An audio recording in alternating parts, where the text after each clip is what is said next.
উত্তর আমেরিকায় প্রবাসী বাংলাদেশিদের পারস্পরিক সম্পর্ক জোরদার, মূলধারায় সম্পৃক্ততা এবং শিক্ষা, সংস্কৃতি ও অর্থনৈতিক অঙ্গনে অবস্থান শক্তিশালী করার লক্ষ্য নিয়ে শুরু হয়েছে federation of Bangladeshi association in North America ফোবানার ৩৯তম সম্মেলন। স্থানীয় সময় শুক্রবার আটলান্টার গ্যাস সাউথ কনভেনশন সেন্টারে ৩ দিনব্যাপী এ সম্মেলন উদ্বোধন করেন বিডার নির্বাহী চেয়ারম্যান আশিক চৌধুরী। এ সময় তিনি প্রবাসী বাংলাদেশিদের ঐক্যবদ্ধ প্রচেষ্টার মাধ্যমে নতুন বাংলাদেশ গড়ার আহ্বান জানান। With your leadership and partnership, we can move from promise to performance, from good intentions to great outcomes. সম্মেলনে যোগ দেন বিভিন্ন অঙ্গরাজ্যের ৭০টিরও বেশি সংগঠনের প্রতিনিধি ও প্রবাসী বাংলাদেশিরা। অতিথি হিসেবে বক্তৃতা করেন মার্কিন জনপ্রতিনিধিরাও। সম্মেলনের সাফল্যে সন্তুষ্ট আয়োজকরা।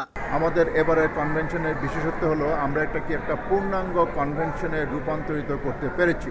ইউএসএ বাংলাদেশিরা যে আস্তে আস্তে মূল ধারায় যাচ্ছে সেটার একটি বিশাল স্বাক্ষর এবার ছিল। বাংলাদেশিরা যেভাবে এবারের ফোবানায় অংশগ্রহণ করেছে, আজকের এই প্রথম দিনে আমরা সেটি উপলব্ধি করতে পেরেছি। হিউজ একটা ইয়থ ফোরাম, সব জায়গায় আমরা ইয়থ ফোরামের এটা করি, কিন্তু এবারে দেখলাম প্রায় শতাধিক ইয়থ যারা নতুন অ্যাটলান্টা থেকে যোগ দিয়েছে।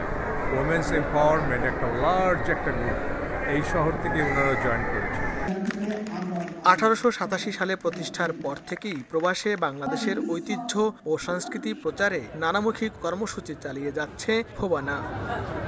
প্রবাস প্রজন্মে মনোনিবেশ, বিশ্বায়নে বাংলাদেশ, এই স্লোগানকে সামনে রেখে এবারের আয়োজন যেন পরিণত হয়েছে বাংলাদেশিদের মিলন মেলায়।